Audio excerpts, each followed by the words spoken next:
आम 2,82,000 कोटी टंका स्वच्छ भारत मिशन रे खर्च कर सारे 1,65,000 कोटी टंका स्मार्ट सिटी रे खर्च कर सारे आम परिवेश परिष्कार हो सारी कारण आम पेट्रोल रे इथेनॉल मिसई गाड़ी चलाऊ आम मुद्रास्फीति दर ए 1% रु भी कम हो जाए प्रति वर्ष आम 2 कोटी रोजगार सृष्टि करुँ आम सड़क एवं अमेरिकार सड़क भली हो गलानी ताहले आम पिलाए अमेरिका कहीं जी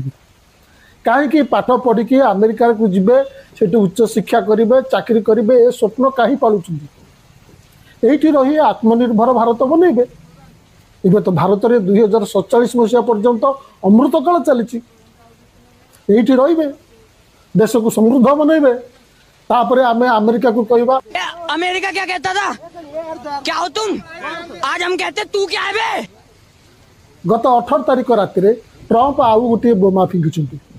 H1B विषा बोमा बोली कहुच्छे HIV भाइरस नुहे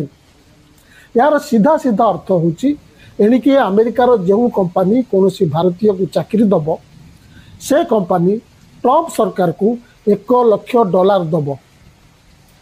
तेणु अमेरिका कंपानी आ भारतीय को चाकरी देवा चाहिए ना